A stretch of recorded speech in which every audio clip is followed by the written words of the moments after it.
dancing. D-A-N-D-I-N-G,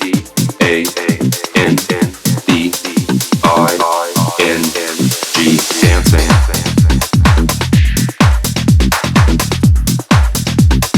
Down, dancing.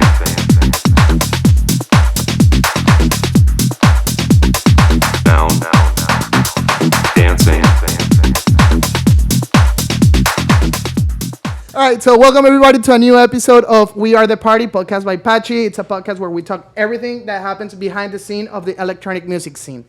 All right, guys. First of all, before we start, we always like to tell our guests to subscribe, like, comment, share this. It's what makes this possible, guys. So We started, this is the 9th episode, right? No, 8th. 8th episode. So to give our guests that we're going to introduce in a little bit of context, we started this project like very randomly. One day we just said like, why don't we go ahead and start with a podcast? We started a podcast and we kind of agree on 15 episodes for the very first season. I think that this episode is an episode that we wanted to have for a long time. Since the first one, honestly, since the first episode, this is the one like we've been hunting for. Yeah, we've been hunting. And on the last couple weeks, it was kind of shaky. Finally, we're able to make it happen. So before we actually start, thanks to our sponsors, KEEKEH Smoke and Vape. It's located in 3 different places: Miami Beach, Wynwood, and Brickell. And soon we'll be in Caracas, Venezuela. Also, we just received the news that if you guys are in Venezuela or everywhere in South America and you guys want to bring to your country everything like vapes, fumes, flavors, or whatever, you guys can reach out KEEKEH and they'll hook you up. Also, thanks to Casalú Venezuelan Seltzer Rum. It's the very first representation of the Venezuelan kind of like rum culture into the seltzer world. So they're our friends. They're here with us. So we're going to have a little moment like within the podcast that has to do with them. So we'll tell you later. But thank you, Casalú. Okay, follow us on our social networks down here. Yep. And without talking too much bullshit, let's get into it. We want to introduce 2 big friends.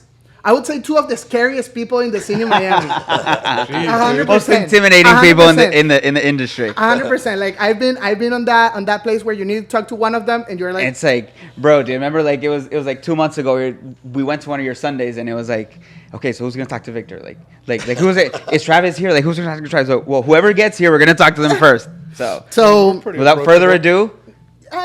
You guys are very approachable, but definitely. But come on, it's like it's a respect thing. It's exactly. We were all there, you know. Exactly. 100%. So without further ado, we have Victoramp and we have Travis Rogers. Woo! Now is where you guys clap here. All right, guys. So welcome to We Are the Party. As I said in the beginning, this is a podcast that we started with the initiative of, bringing the scene on a most digestible kind of flow.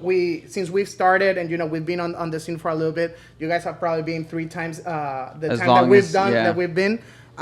We've realized that the scene sometimes gets pushed to like very dark places and negative spots, and people talk a lot of stuff and bad stuff about our music scene, the electronic music, and all the movement and the culture that goes behind it. So the main objective and the main reason we wanted to start this podcast is to give everybody who maybe knows the scene but scared of reaching out and getting to learn about it, give it like the real face. What's this scene about? What happens behind the actual scene? What happens in front of the scene too? It's not only for DJs. As you guys know, we've had dancers, we've had promoters, we've had managers, and I think that we're very excited to have you guys here. So welcome.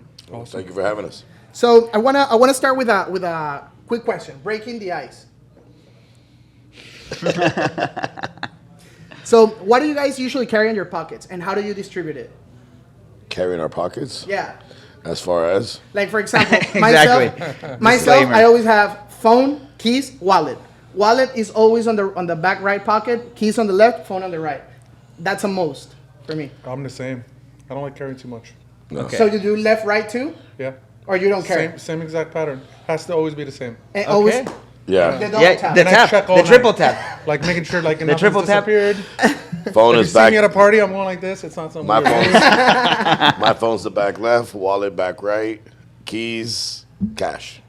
Okay. You always carry cash with you. Not necessarily. Okay. Okay, but if you have cash, then it's on your left pocket. It's on my left pocket. Well, So I don't guys- know. I don't know. You should have said that. If you guys see Victoramp, don't reach into his left pocket, okay, guys? Don't reach Well, into his pockets it at all. depends. If I'm gonna negotiate about something, I put a little bit on my left, a little bit on my right. And I right. pull it out like that's all I have. Sorry. Exactly. All So right. if they throw you back, then you have your right pocket. Like yeah, let me run to the ATM. And if it's not Okay. negotiate, I'll pull it out, yeah. Okay. Yeah. Okay. What about you, Kike? I do the triple tap, man. It's phone, keys, and wallet Every time. every time. Yeah. Keys on the right. Yep, keys on the right. I've learned to. Because I'm left-handed, and I'm just my phone has to. be Oh, on the definitely my left. cigarettes. Sometimes I when gotta I'm have my drinking too cigarettes. much, I put the thing in the wrong pocket. Okay, I and then you're almost like, have oh, a mini shit, panic I lost attack. it. I like those kind of questions because I think that they speak up a lot about who you are as a person, and I think that that's where we want to take this episode today. So. Oh, wait. I also put the lighter in the little small, little fifth pocket. My lighter goes there. My cigarettes go So there. you actually use that pocket. Is that what that pocket's for? Is that pocket meant to put things inside? Well, usually in festivals there, you hide right? things. You hide things. You hide things in there, so No, but that's usually where my lighter goes. okay, All right. okay, cool, man. So you are the one that carry the most things out of everyone. Yeah, So- and if I'm with my wife, I'll carry her lipstick there and you go, mascara. man. This guy has some big pockets, Yeah, I right? carry the ID and the phone if the wife's with me. Yeah. Of your wife's ID and phone. Yeah, So every time that she wants to post something, she comes to you and says hey. all the time. Oh man. Oh my God. Okay. All right, I mean, Okay, that's- interesting, Sometimes you gotta do what you interesting. gotta Heavy do. pants to fill, bro. That's why Victor always tries pushing his pants up with all that stuff that he's I carrying. mean, That's half just of the it. night my phone's in my hand. Okay. I don't know how to break that. I'm texting so often that sometimes I don't even put it away. Okay. Especially if it's my event or I'm involved in some way. So I think that's a good start point because I think that of course you guys started as DJs promoters and now you guys have evolved into the business on a management side. Oh, we don't DJ. Travis, you DJ'd. Not gigs, but Okay. I know how to DJ. Didn't you DJ in the beginning? Never done a gig. Never ever. done a gig? No. Okay. I won't take a gig away from somebody who really wants it. Yeah. So for me, it's just a hobby. Okay. But I haven't DJ'd since my kid was born. I sold all the gear to make room for that. For his. Like we don't howl. I just refuse to do it. Okay. No, there was that one It's time. really easy. Okay. Cool story. It's you Okay. just gotta press play, right? There was that one time where Louis Boyd went to the bathroom and me, you, and Giancarlo got a little tipsy, and I decided to just get Hop on in? the decks. Let's do it. Yeah, I've done a few of those little moments, but Yeah, not I'll like a jump real down. DJ set. Okay. Do you guys carry a thumb drive with you in case of No, something happening? no, I'll just use whatever's there. Yeah. I just know how to do it better than the DJ is. Okay. DJ does. I mean, Well, I mean, I guess you have to know to be able to. I mean, to be a part of it and manage. Yes and no. Yes and no. I mean, you can know the basics. Like I was more into producing. Okay. Okay. I worked with a lot of pop artists, very well-known pop artists, very well-known hip-hop artists before getting into the house scene. But it was mostly, that's a lot of studio time. Yes. Exactly. You know, so me it was more editing, studio, back-end stuff. I've had fun with. Okay. The DJing stuff, it's more of the science of the room themselves. so how do you got to the house scene, to the electronic music scene? That actually, I've been doing this for I was 17, so it's about 28 years. Holy shit. So I got into, promoting. I was throwing my personally, I just throw my own big house parties. And it just got so big that I had to rent nightclubs. But how do you do it? You were into the hip hop rap world, and all of a sudden you decided Open to format, let's make a house yeah. music party, and everybody showed up. And I always had a love for house music. You know what I'm Okay. saying? Because especially hip hop has a lot of house influence. Disco has a lot of house influence, and house is actually an eclectic mix of a lot of Exactly. other influences. And then Latin. I actually managed. My first artist was a salsa singer that I Okay. managed. He actually got really big. Toured with the Gran Cambo, El Puma, Tito Puente, and then I worked with hip hop artists, famous hip hop artists, so I got to see more of the talents, not so much. And then I worked with big pop artists, with Transcon Records and stuff like that, where I saw more of the marketing aspect of an artist. Okay. So with hip hop, it was more like, okay, can he rap? Can he sing? Can he do those things? Does he have the flow? Does he have the image? Where it was not so much the talent, but more of the marketing side. So I got to see both sides of the fence, and then I just took that and adapted towards the house world. And I actually always enjoyed house music. It wasn't really big. did my little house nights and blew up. Are you pure house dedicated now? I always tell people, hip hop made me, house pays me.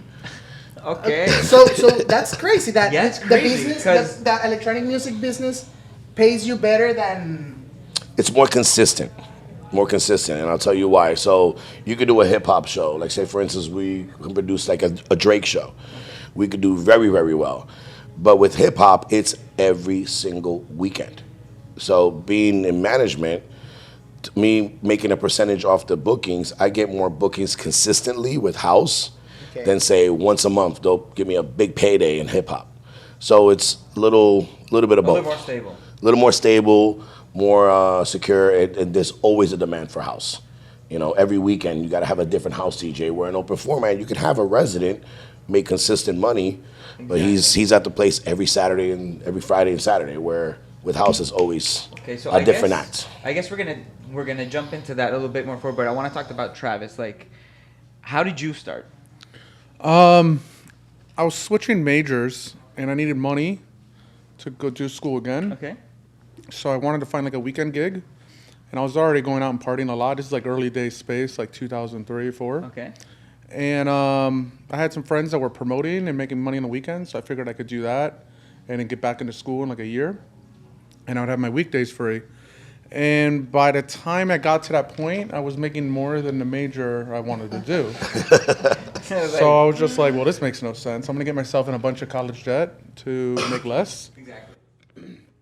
And I always thought it would lead to something else just from the networking of this industry, but it just kept growing. I mean, I started as a promoter, then I started doing social media at Space, then I became like the assistant talent buyer with Luis Diaz, and then I started Humans Alike, and I left Space. Okay. We did a club called Seam for like a year, and then the Heart opportunity came about, which was like the best thing that could have Man. ever happened. You know? That was fun. It was amazing, yeah. Everybody misses Heart. Like, Heart I nights- miss it more now than like towards the Exactly. end. Like doing after hours 2 nights in a row every weekend for 3 years.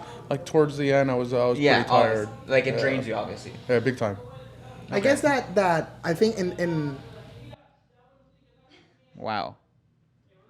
That's gotta invite them in, you know? It's an intense buy out there, right? usually it's like that, but we edit it in the back so it doesn't sound. Gotcha. Okay, so I wanted to ask you, Travis, because I think that's one of the most powerful. I think also here for every single DJ, but here in Miami as a starting DJ, like a rising up professional DJ. Promoting. I think that one of the biggest strengths of an artist here in the city, at least from the experience It's that we've pull. lived, is its pull. How do you manage to consistently create that bond, or both of you, like when you guys promote, like how do you consistently build that bond with the people that is coming to your parties? Like how do you guys manage like competition between, like what makes people say on Sunday I'm gonna go to 1-800-Lucky versus another party? For me, I always try to treat everything like that Cheers concept. Okay. And our parties have always been so local driven that I try to know everybody at my party. At least say hi to everybody, have a drink with as many people as I can, and almost make people feel welcome.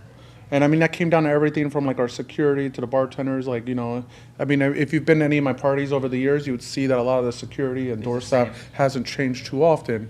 So it's familiar faces, it's friendliness. You know, I'm a big believer that if you walk into a club and the doorman or the security guard treats you like shit, that kills your vibe Yeah. before you're 100%. even in the door. 100%. So we've always just tried to make everybody feel like they're at home. And I guess it resonates over time. How many nights or how long does it take for a party to be successful? Oof, I always say 3 months minimum. Okay. it's a good rule of thumb. So is that like a business standard or No, it's something that you've learned. or like, you guys along the based way. on your experience? I just think it takes, you know, like your first party at a new venue or a new place, Yeah. it usually is pretty successful. 'Cause Exactly. You, Yeah, like, the first one you because just go in so you go hard, in. It's the second and then and it's third like the that are- second and third one, you start to see that decline, and it just takes, like, people have habits. So whatever night on a Friday night, maybe they're used to going to Treehouse or Heart, or whatever it was at that time. Okay. Saturdays were always Space at the time. So people get sucked into the habit of going to the same place, whatever that venue might be. Sundays, 1-800-Lucky. So it takes just a long time to break those habits from people.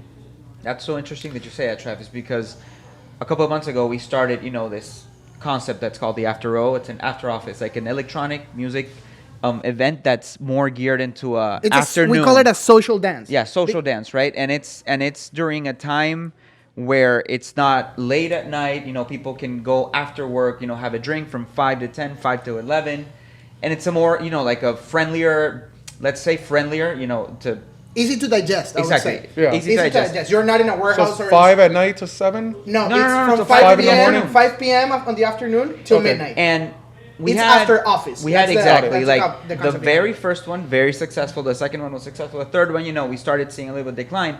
But unfortunately, the venue didn't like where direction? it was going. And happens a lot. and I always told Rory there was, man, we have to find something because nothing is gonna pay off on the first 3 or 4 or 5 events. Somebody has to trust in that process. That So takes you got to have 3 that months. conversation with the venue ownership Exactly. or management from the beginning. Like, we need 3 months. You know, we need time to build. It's not an Exactly. overnight thing, but once you do it, once you pass that like curve, you know, it becomes sustainable and repetitive. Exactly. So You yeah. got to so- build habits. You know. Exactly. So you got to build a habit. So we weren't like Also, so off. Also, you have to put yourself in a position of the club owner. you know? Totally. And it's a business. At Exactly. the end of the day, Yeah. it's a business. If the DJs understand it's a business and they understand the rules of the business, they will be successful. Because everyone's, especially with house. Why do you get into house music? It's because you love it. Why did I start doing house? I was doing great money with open format. I had 5 clubs running at the same. I was my own competition at one point. You know, I had 5 clubs. At one point, I had 5 clubs running on the same night, and it was all the same music. All I did was switch the DJs around. Oh my god. You know, but why did I get into house? I loved it. I liked it. I enjoyed it. That's eventually how everyone starts in house music. 100%, yeah. Totally. What they don't understand is the business of house music. You know, how does a DJ know what to charge? What's reasonable? You know, what's the rule of thumb? About 10% of what the bar sells, based on what he would generate, I would say. That's for a residency. For like if a DJ can come up and just make up a number. Okay. You know, I want to get $4,000 a show. Oh, yeah. Well, he You has gotta to be able. make He has to be able to deliver not only $4,000 but more in a change of the number. So if the night does normally 20 grand, you're gonna want to see 28,000 because of that DJ. Yeah. That will justify the higher rates, not just because you're Okay. good looking or well you think you're the best DJ in the world. At the end of the day, the numbers don't lie. It's all a numbers game. Okay. And Okay. You know? it took. We opened Heart in September of 2015, and I think it took us till about like April of 2016 before we were like, oh, this is gonna work. It was like those first 4 or 5 months where we were just like, Oh yeah, man, you're right beside space. shit, like- we made a mistake. We shouldn't have opened on this block. This is not working, and we kept having to change things in the venue just to Pivoting. even make the flow of the room better. Okay. Because if you were there at the beginning, the layout was really Yeah. odd. So we moved the DJ booth. We actually 3 moved times. some walls. We changed it 3 times. 3 times. And every time we would see changes in the overall vibe of the night. The numbers of sales would reflect at the bar. All these things. The You're blowing my longevity, head. the longevity Yeah, of the yeah, night. yeah. This is mind-blowing. Because I mean, And if you were there during that progression, most people never remember like the beginning when it sucks. Like Oh, even the yeah. grand Yeah, I opening, remember when it even blows the up. grand opening in the original space was like a struggle. Nobody wanted to go to downtown Miami, yeah, and it took them I think like a year totally. to Yeah, rebuild I mean, habits, to get Remember, people everyone comfortable. made fun of him. Like, Oh, what are yeah. you doing building a club in the middle of the ghetto? Yeah, because it's not what it is right now. Like At No, all. it was Condos all you were have to understand. there. It was warehouses and it Warehouse, was yeah. you know, it was Yeah. But it crack takes a alley. huge you commitment. know? I mean, those like first 6 months at Heart, I was paying my bills with my savings because it wasn't making me anything. that's where I wanted to go. That's where I wanted to go. How much does it cost for a promoter to get into a club? In the sense of, I want to have my party here. I want every Thursday. How much do I have to give you, right? Or what's Do I gonna have be to my generate, like, risk? What's yeah. gonna be like? How should someone who wants to start a night should manage that? I mean, I like going in with little risk as possible. Yeah. So I always try to structure my deal where I'm partners with the venue in some way. Okay. You know, we both have some skin in the game. We both reward equally. We both lose equally. If they don't make money, I'm not making money. Well, Because that- like, if you want longevity at a venue, they have to make money to cover their rent, their electricity, their staff. And if you take a promoter deal that crushes them, and they never can make money, they're obviously going to eventually change it up. exactly. So do you guys think that the club culture, at least here in Miami, has gotten tougher in the sense of like those negotiations? For us, it's been tough, and, Yeah. and that's why I bring it up. Like Miami's lacking venues right now. Yeah.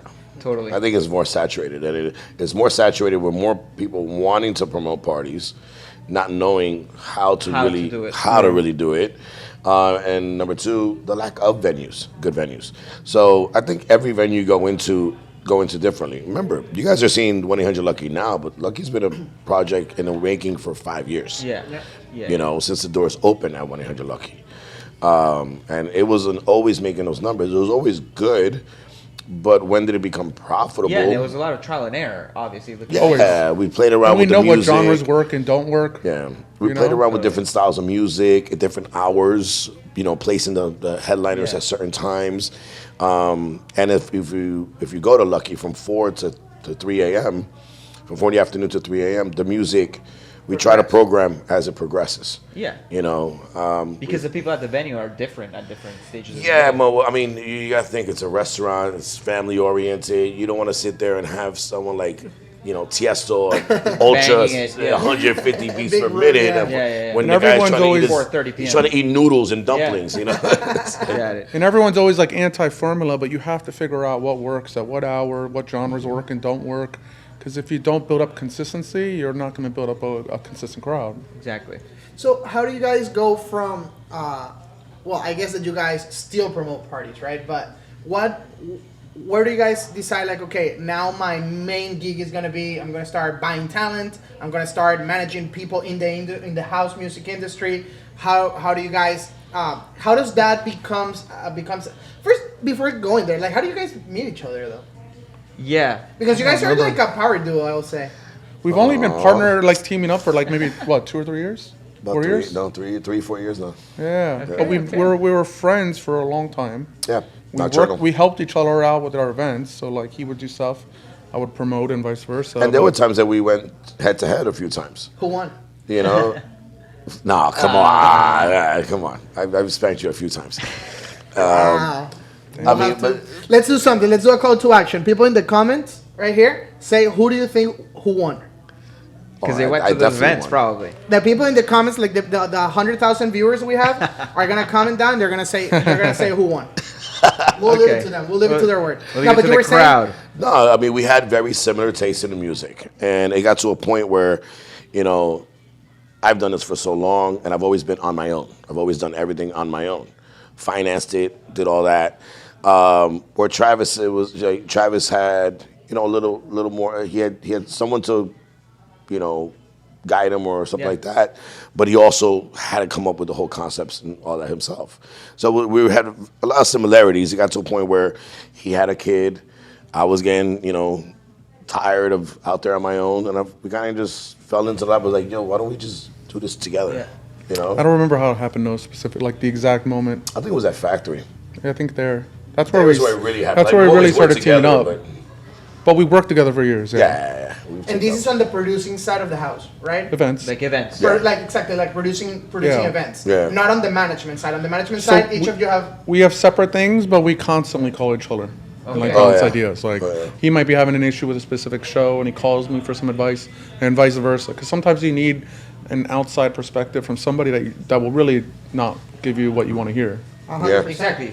You know? We're definitely not cheerleaders. Like, he'll tell me Okay. something, I'll tell him the truth, and I think that's where the respect level lies. That I know I can call Travis and he can tell me You're fucking it up. you're fucking up. Like you're calm down, you're being too hard, or you're being too soft. Go harder. Yeah, you need to step it know. up. Okay. I mean, I know I look like the tough one, but I'm actually the teddy bear. And This guy. he's the asshole. I'm honest. Okay. And that's. Are you reading my mind? Sometimes. Jesus Christ. We're brutally honest. I was Brutally gonna honest. say, is it easy to trust people in this business though? No, Look at me with these questions though. not bad, You're huh? going hard. You're doing Dude, good. you're coming in hard. You're doing all right. You're doing all right. You should do this more often. I do it every week. No, it's hard to trust people in this business. Yeah. You usually can count your friends on a hand, Okay. you know? Everyone else is an acquaintance. Okay. Most people are looking, you know, you can always kind of vibe somebody and you could tell there's always some other motive, you know? Yeah. 100%. Everybody has an agenda, like, you know.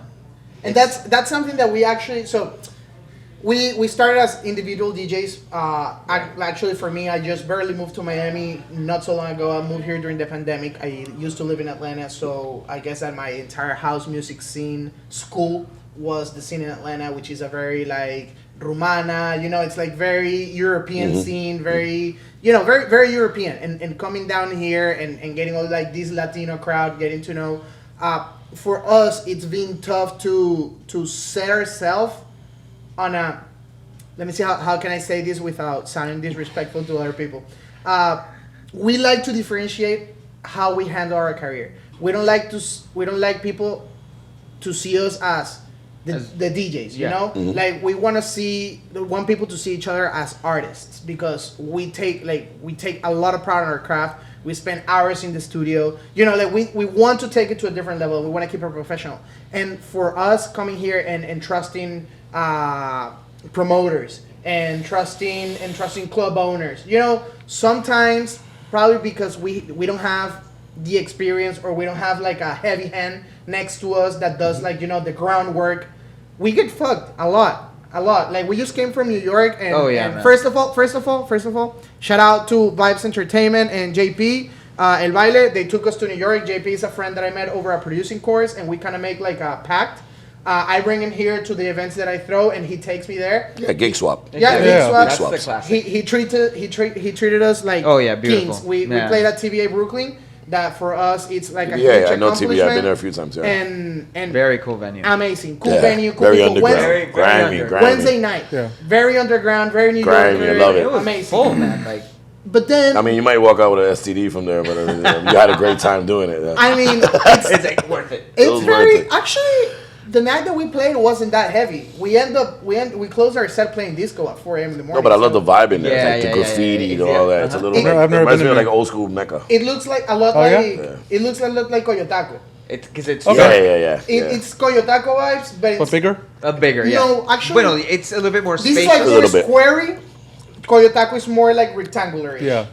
And the sound system, they had void sound system, so it's like the big The horns? Yeah, big It was horns good. right Yeah. there. So that's pretty cool. nice. But then we played an after party. That shout out to Andres and Vibes Entertainment. They're my homies. He's a promoter over there. He took me last year, and I closed a boat for them, like one of those huge yachts that they do. But this time we played. I really hope he doesn't see this. He's gonna see it. We closed an after An party. after party. And I know that Andres was working really hard to get us on a gig on Saturday on closing a boat, and we already had, so we had to buy our tickets one way first, because we didn't know if we were going to play Saturday night or have to come back Saturday morning.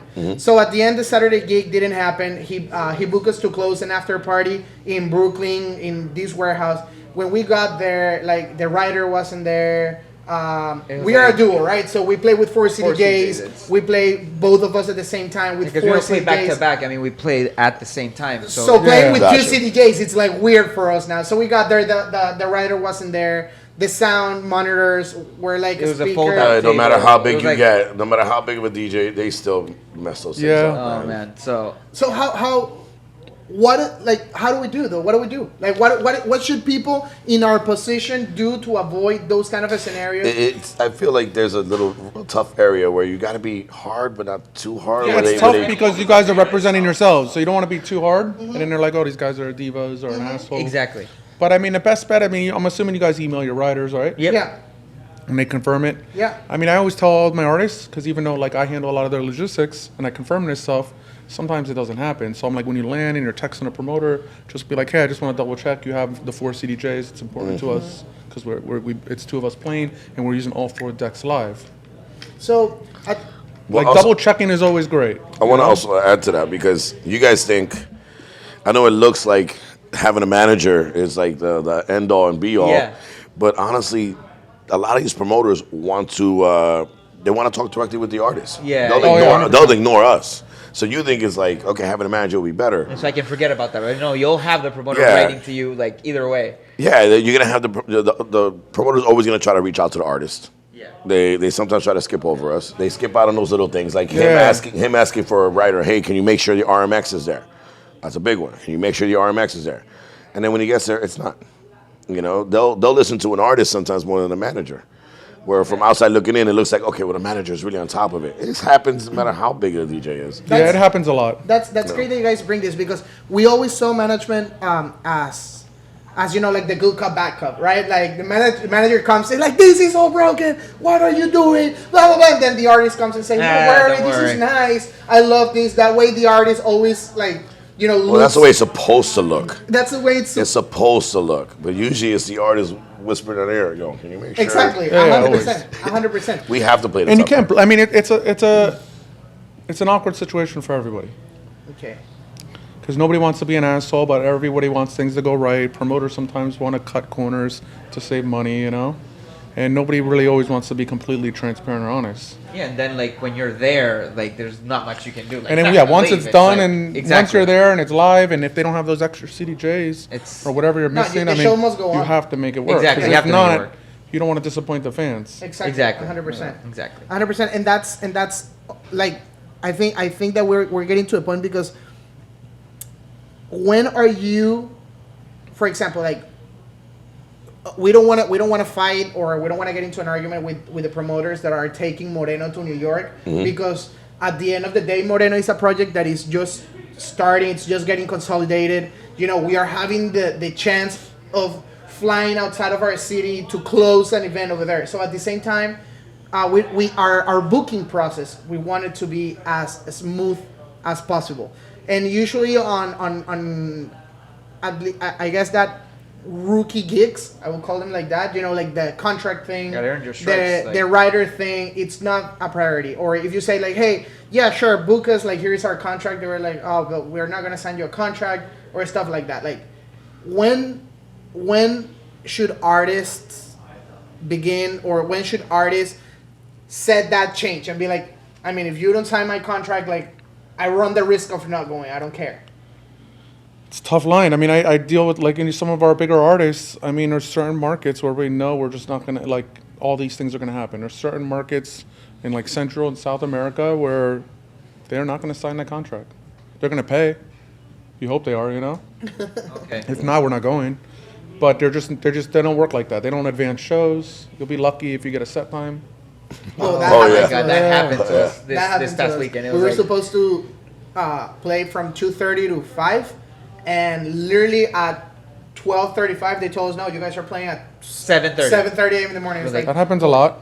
And the worst is when it happens and the shows are amazing, and then you're like, I want to do it again, Exactly. but I don't want to deal with all this again. You know, like there's like promoters we deal What's with the on price? a regular where we know what we're getting into, but the shows are so good. And I think it's also it's case by case basis. Like even now, like say John Paul in New York. okay. John Paul will call me, and I'll send him a contract. I know he's not going to sign it. He just never signs it. You know, he just doesn't. Yeah. I could ask him for deposits, and I'm blue in the face. But he's a homie. He's been around forever. He's solid. He's one of the best promoters in the game. And it's a case by case basis. Okay. You know, if you don't really know the promoter, yeah, you want to see how many times you get a flyer. They post it up before you even approve it. That's the worst. All the time. You Oh, think really? you think it would stop at our level? No, Never stops. Never stops. Flyer goes Never out, they got stops. some weird color or line over someone's the Wrong artist's spelling, face. it happened. Yeah. Wrong spelling or just anything. All Even right? with, like, the the- show's not even really confirmed yet. They have your press skip Oh, from last yeah. Oh, time. man. You're like, well, Oh, we man. haven't I think even we're getting confirmed in this. deep, and I think we have to stop right now. Got it. Before We we could do go- this again. No, No, before- no. This is We going are- on. we're in We the just gotta. halftime. This is a halftime. We're But halftime. before we go there, I wanna end this segment Okay. with a question. When should a DJ get a manager? That's a tough one. That's not the right question. It's what's the manager going to do for you? Yeah. Okay. You know? Are they, if the manager's going to take 10 or 20%, are they going to bring 10 or 20% more? Okay. Do they even have the relationships, or is it just somebody that wants to be a manager? Do the economics of the gig make sense, you know? If you're making $1,000 a show and your manager's taking 20% and you have to book your own flights and then you have to pay 30% taxes to the government, is there really anything left for you? Yeah. So there's a lot to encounter. Like, you know, you almost got to make pros and cons lists. Sometimes it's worth like making a little less because the vision for that manager is really in line with you, and he's like a true believer, or he or she is a true believer in your end goals. I would say it depends on the individual.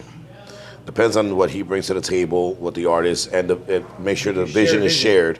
Make sure the vision is shared. Because I don't just sign artists. I've met 1,000 amazing artists. That's exactly my question. Like, what does it take for an artist to be part of Amp Group, for example? You know, like that's because it's definitely the artist It's himself. like a Harry Potter thing. It's like you didn't choose the wound. The wound. Honestly, I don't care how you DJ. Sometimes we don't Okay. take on somebody even if we really believe in them because we don't have the time to give you. Okay. And if I can't give you the amount of time you deserve, is it fair to you? With me, it's more of a personal thing. Okay. It's a marriage. That too. I'm committing to you, and I'm very, very loyal. And I ride. If I make a commitment to you, it's to the end. So, do I trust you? Can I be stuck in a hotel with you? Can I be stuck in an airport with you? Because it happens. 100%. Am I going to want to kill you after 2 hours of being stuck in a hotel 100%. with you or a plane? 100%. You know. Also, you have to DJing. The music changes. The equipment gets more evolved. I could teach anyone how to DJ. That's easy. That's the easy part. thing. It has to be the personality. Okay. It's the personality. It's not the artist. Oh, I can play better than. Yeah, but you don't have his personality. You don't have his work ethic. You know.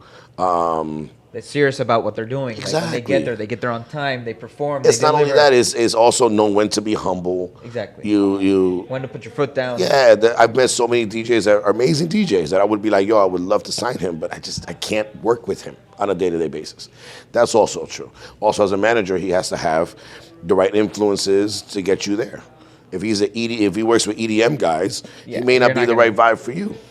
You know, so I think it's an open question. It's really up to the person. If you click, if you guys both believe in each other, and you gotta be loyalty. There's So gotta I be some guess, loyalty. I guess God. it's two questions. And there's a lot of variables. So like, Yeah, lots. Exactly. it really is. There's a lot of variables and like everything, like dating somebody. You know, like Absolutely. it needs to fit right and feel good on both sides. So yeah, I mean, I think it's two questions. Like I was saying, it's what Travis said. It's do you really need like what do you need a manager for? Like that's the first Yes, question. some people want it too early. Exactly. Yeah. That's Exactly. You know, and if And then And that can then come would off as be- arrogant sometimes.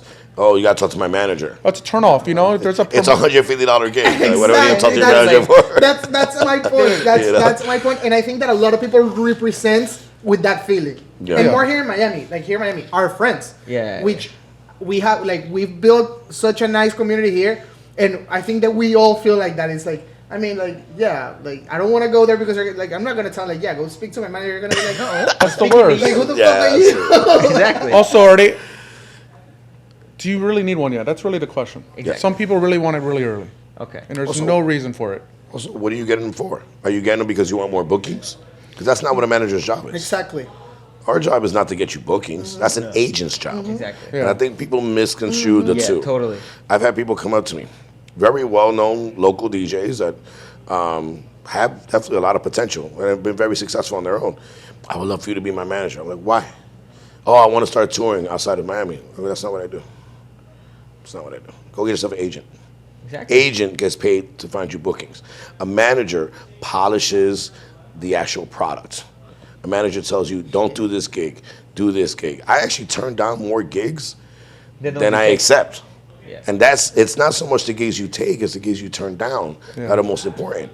The gigs you want aren't going to pay you what you want. The gigs that pay you aren't the gigs you want. Exactly.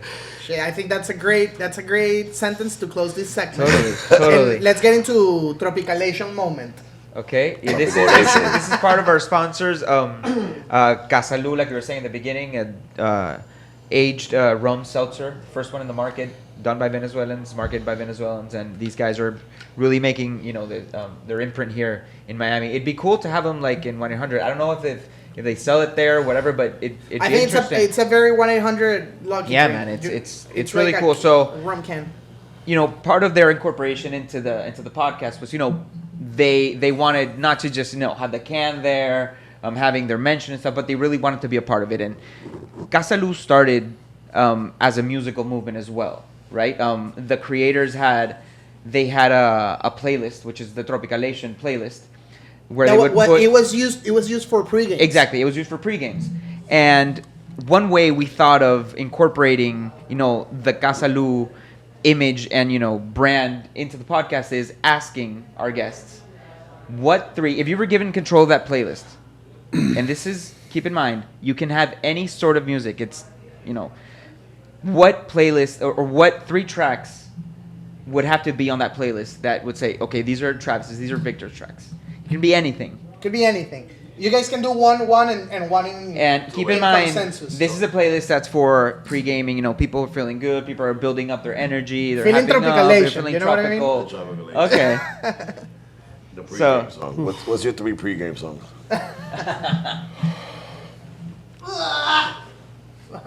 That's a tough one. Oh man. Pre-game, get in the mood. Music sounds better with you. Okay. Oh, baby. Yeah, man, That's a never good gets one. old. That's a That's a good That's a one. great Alright, one. I like Never it. gets Great old. one. That's a good That's one. like a shower song. That's like the song that you play That when you sing in get the into shower? before getting ready. I actually go with I try to set myself up something different that I'm not gonna hear that night. Okay. So Okay. I'll do something like Marvin Gaye, George Washington Jr., like some jazz, funk. Alright. And believe it or not, my music selection is way different than you would anticipate. Whoa. I mean. So It I kinda would makes I would do like Depeche Mode, Okay. Cool. It's a good one. Green Marvin Day. Green Day? Yeah, I love me some Green Day. Okay. Def Leppard. God. Maybe there's some, Gangstar, Wu-Tang Clan. Wu-Tang Clan, I was that's waiting great. for Anything, that one. I was waiting anything, for that one. anything like around Yeah, there yeah, would be yeah. good. Okay, so Okay. that's 2 right there.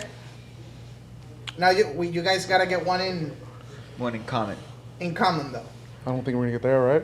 I mean, we have a lot of music in common, but I just But It has like to our be. own thing. It A has track that would identify. No, let's say. I'm actually really into. I'll tell you a track I'm into right now. It's Edelbrook, Numb. Okay. Okay. It's a. I don't think I've heard There's it. a link right there. I don't know that one either. It's just like a Rufus Just Soul, You need to monolink play it. kind Okay. of Okay. vibe. Very I like- oh, melodic yeah. vibe. Exactly. Edel Like, Block. yes! It's Edel Block, Numb or something like that. You know, I'll get you the artist. if I want to get like amped up, man, I think Estelle, American Boy. Just American. Nice. talk yeah, about promoter. yeah. I'm an American boy. Okay. I like it. I like it. That's great, and Cool, that's man. that's the first part, right? And the second part of this tropicalation segment is like, as Kike say, tropicalation is like, it's like a feeling of being in connection with your loved ones on a very organic way. Like for example, when we asked Tony about it, he talked about once that he was playing Parta de Venezuela, that he kind of like arrived super late to the gig and he had to jump into the booth, and that was a moment that he remembered with a lot of. And like, our last one, the previous episode, we had one Oh, just us exactly. two. And our tropicalation moment was our 1-800 gig. Exactly. Oh. Because we felt that was a milestone for us. Like, we had achieved, something that we really, pursued. We fought that gig I mean, with a we lot of, fought like, that talent. gig. Like, Playing that little black box Oh, or something, man, right? it's crazy. That little It's magical crazy. It's my black favorite box. booth here in Miami. By I haven't far. played Space yet. Yeah, you haven't played it in August. That thing turns into a Oh, sauna. yeah. It's tough in the summer there, man. You guys should get like an AC on it. There It is. has like It an has AC. one. It You has have an like AC. 5 fans in there, an AC unit. It doesn't People are matter. It's sweating. so hot in there. Miami's hot in the summer. But I like it though. Yeah, man. Like the concept It's behind good, it. it's good. But yeah, so You might if have we- to wear like Moreno tank tops. I'm when you down. play I'm in down. the Crop summer. tops. I'm too fat to wear crop tops, man. but I'll be down. If you guys could talk about a moment, Like a memorable moment in Yeah. your career. yeah, exactly. I'll let you It go doesn't have to first. be like a glorious. I moment, know mine right off the bat. but it It's has to always be a been- moment that you guys were like, "Damn, I'm living this." Could be the birth of your child. Yeah, but I don't know that relates to this. It doesn't have to Oh, relate to with anything this. like a big Yeah. moment? It has to be a big moment in your life. you It doesn't felt have to like- relate to this. It was a random conference, and space was super overloaded, and I was just a promoter at the time. And Puig and Emmy, who was the other partner at the time, they called me in, and they kind of were just like, "We're super overwhelmed this year. Can you help out with taking care of the artists all week?" And it didn't pay shit, but it kind of opened the door from me just being like a say my name at the door promoter to having like a real position. Okay. Stands out big time. Cool, man. Victor. In the industry, I would have to say 2006 Bang Music Festival. It was a festival that we did. Remember that? Bang Music Festival was a festival that was literally just slapped together. And it was a lot of creative minds. A lot of creative minds brought that thing together, and it was very diverse. It was pretty much like an open format festival. Okay. Tiesto played it. Daft Punk's last performance live was at that festival. You could actually, it's on YouTube. It was the last show they ever did live. And Duran's reunion. So it was like I was stuck between Common. It was a good one. Yeah. Common at the time was just dropped Crazy. Way. Though that song was very popular in 2006, it was Crazy. So he just finished performing Crazy. Daft Punk was getting on. I'm sorry, Daft Punk just finished the show, and we were about to go over to see that. Duran just finished the show, and we were going to see Daft Punk. And I'm standing there, and I'm seeing all these people. It was, I don't know how many, it was like 10,000 people. And we're like, wow, these people are all here having memories for something that we sat in a sushi bar, drunk as hell, and wrote on a napkin. Okay. And this is what came out. So it was kind of like crazy that it was something that was built so organically. Cheers, boys. Stuff's good. Yeah, cheers. Salud. Like it. Salud. Salud.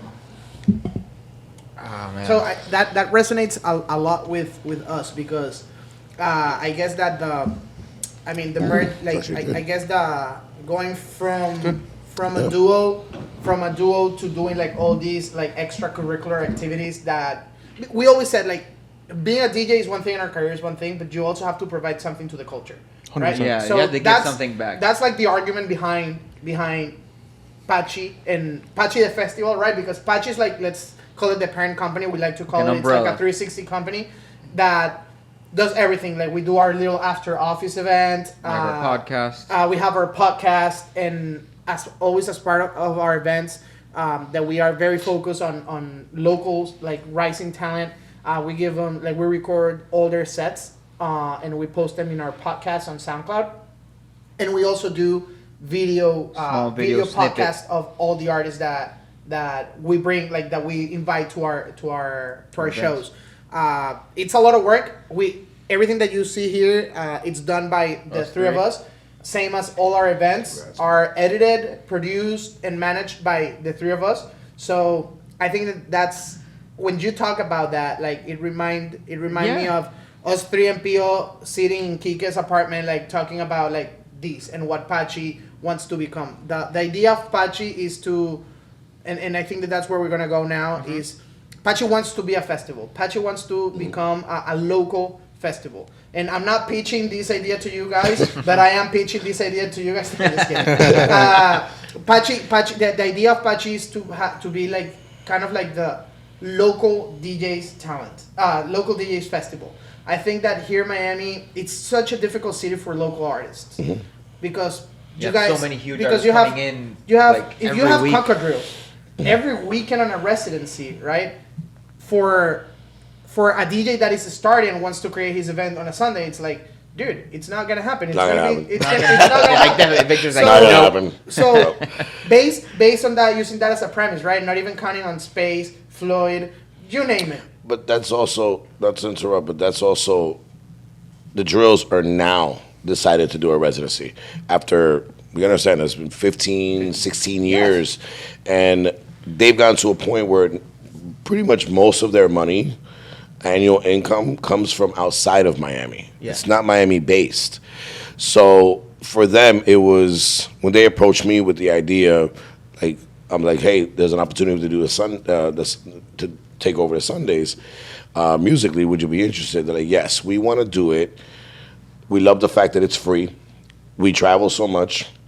We want to come back here and be able to play what we want to play. 100%. Whatever we feel. If it's disco-y vibes, and you've been a few times. Yeah. It's never the same set. 100%. It's never the You same. know, it could be tech house, it could be tech, deep, disco-y vibes, funky.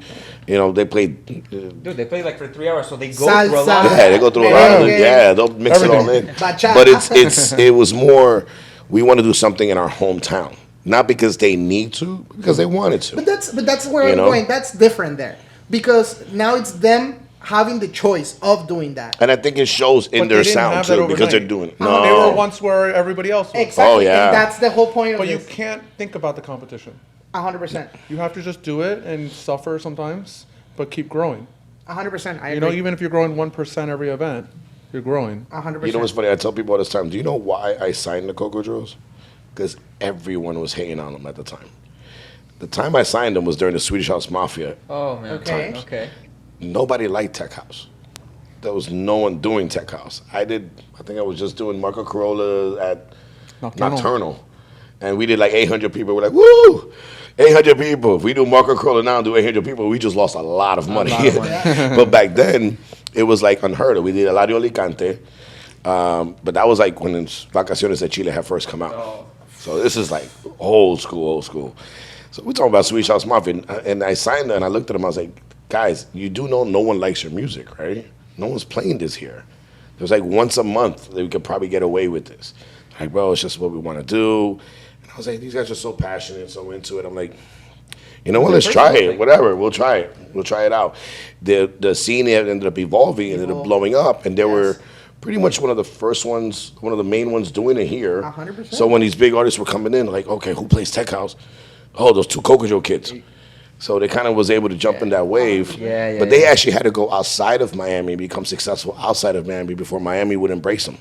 It's really, really hard for locals to make it here. And that's why you really don't see DJs from Miami make it outside of Miami. Well, but then that gives. I mean, I think that gives a that's lot the more premise. value. I think that's the premise. That's the premise. That's the premise of our concept. Like, what we want to bring as part of Pachi is that platform. Whether that skyrockets talents or whether it's a place for local talents to have a chance to be on the big big stage for in their city because definitely all these people that is starting who are struggling to fill a room here are definitely not going to be able to fill a room anywhere else in the United States.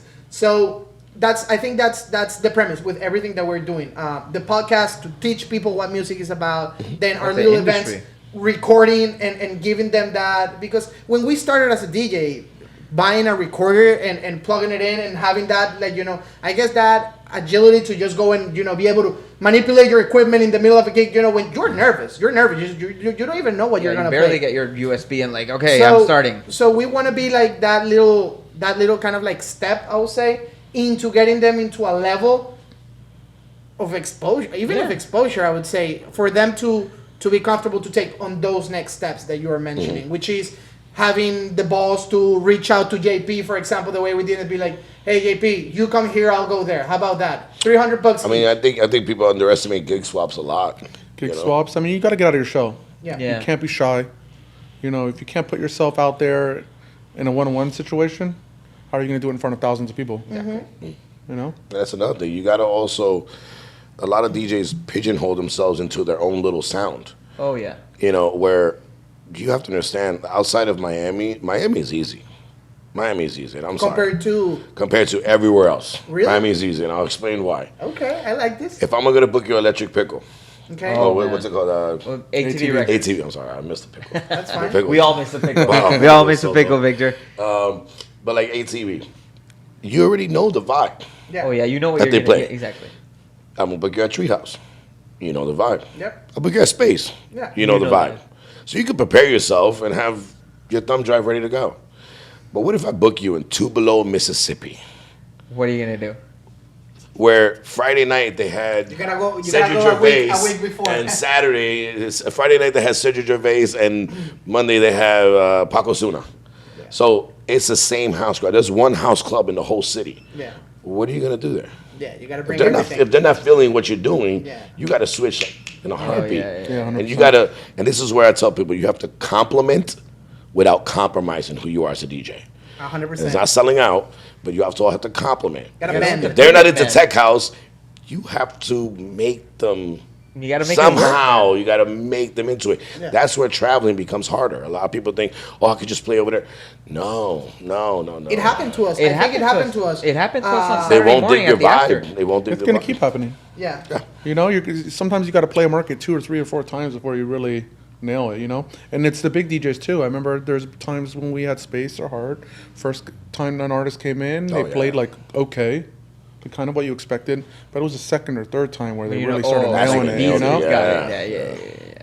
That's crazy that you say that, because we agree 100%, and I think that we just have that experience very, very fresh in our heads. Like, we were playing Saturday. We usually, the way we structure our sets, we want to do, we like to do it like a double kind of, like some boobies, Like a wave, you know? yeah. It's like boob, middle, boob, right? And the way that we do that middle part is like, we should bring like very like musical songs, musical records, like very like flamenco, very stuff like that to give up people a rest. But on Saturday, as we did that, Man, it's it like was we no literally rest. We punched lost people in the face. It was like we Yeah. lost them at Yeah. right there. And we But were it's like, up to bro, the we need promoter. to reel them back in right now. Yeah. It's up to the promoter to convey, not tell you what to play, but to kind of explain the night.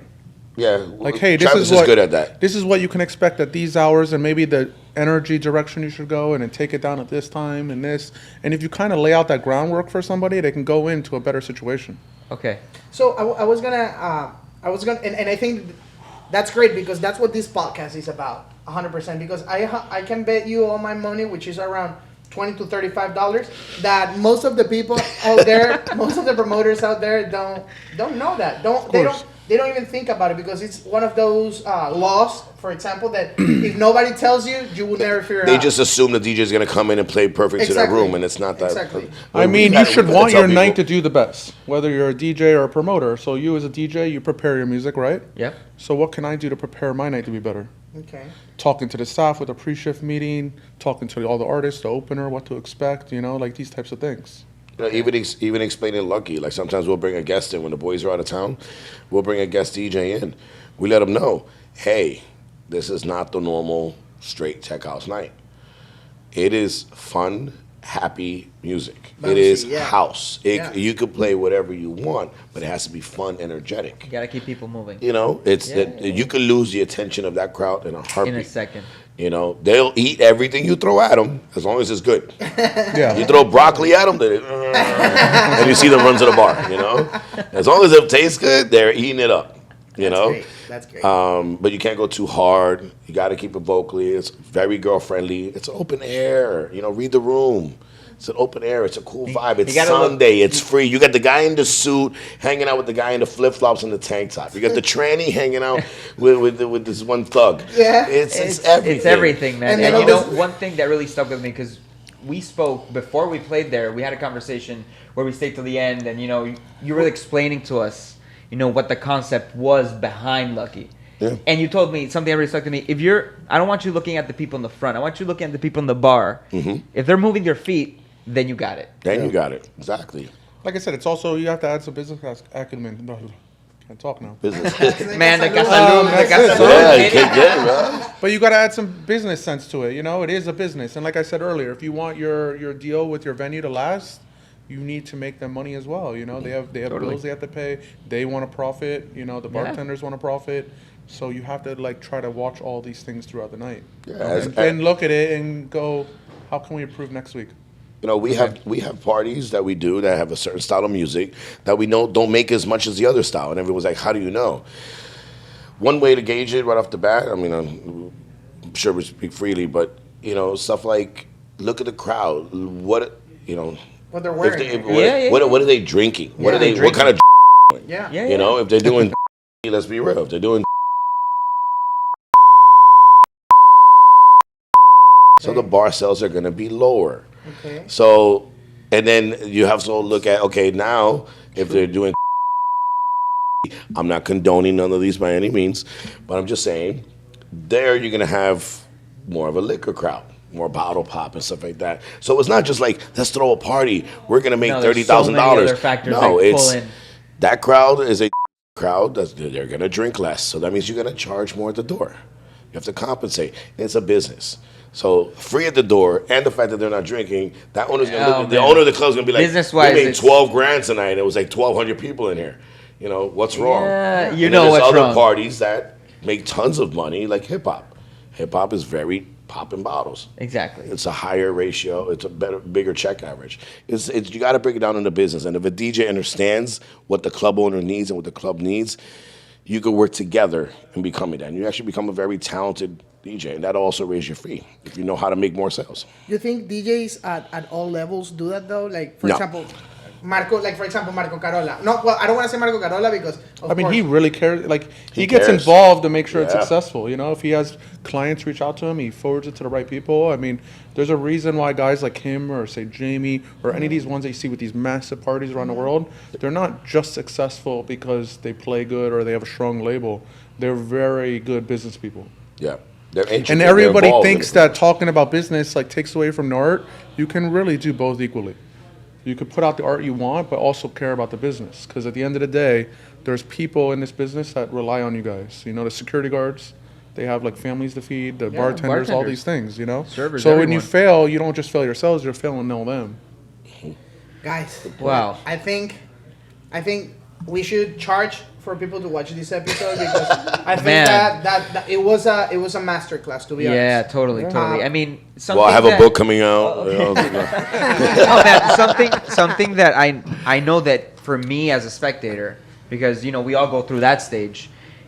You don't really know what goes behind until you really listen. Like That's or why they have gotta these watch We Are the conversations, where they gotta Party, watch so they this. can know what happens behind That's the the whole scenes. purpose of this, guys. So for me, it's been very enlightening. I mean, we do events, but you guys are obviously on a different league, on a different level, and getting to know this, and I know people are going to appreciate this so much because they're going to appreciate Sundays, just to give us something out. They're going to appreciate Sundays so much more because Travis is a numbers guy. I know he's like right behind it, everything. Actually, he's a the real numbers numbers guy. guy. I'm the numbers guy. And Victor is so, for me, like my perspective was he, like, you observe so much, like you're not just standing, you're like, what's going on. Like, you know how to read it. You have to. I mean, I've done parties, all different kinds of parties, and it's a science. It really is a science.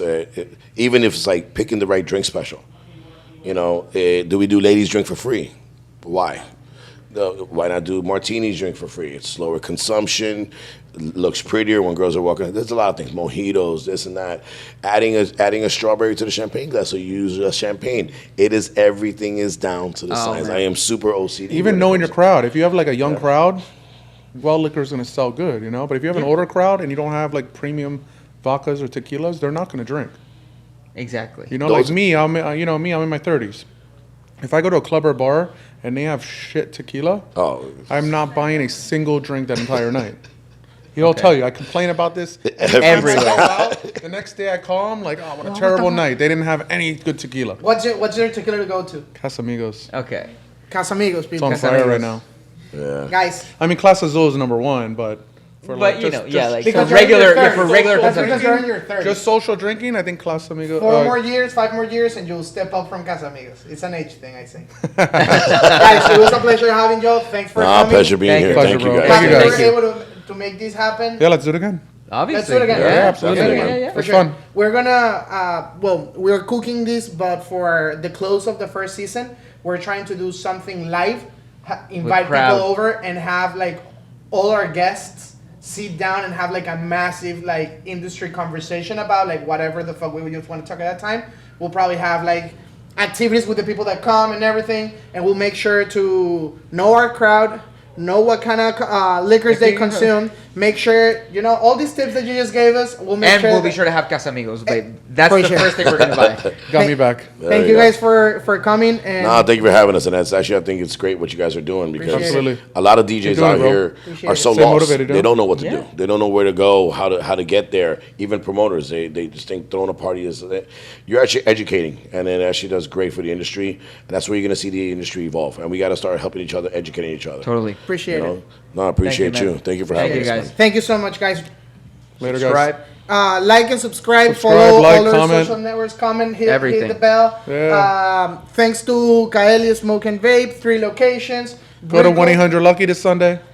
1-800 Lucky Every this Sunday. Every Sunday. Every Every Sunday. Sunday. Well, but when you Sunday. say this Sunday, it works on every episode. Exactly. Just replay that part over and over. Exactly. Come to 1-800 Lucky this Sunday. Thanks, Kaeli Smoke and Vape. 3 locations. Casalu. Brickell, Wynwood, and Humans alike. Miami Beach. Drink this F1 shit. group. Drink Casalu. Casalu. Is it good? You like it? It was good, bro. I drank most of it. So Nice. let's say that they tell you, hey, we don't have Casamigos, but we have Casalu. I'll take it. Okay. Let's go. Yes. Thanks everybody for coming. Thank you, guys. Oh, man. Dancing.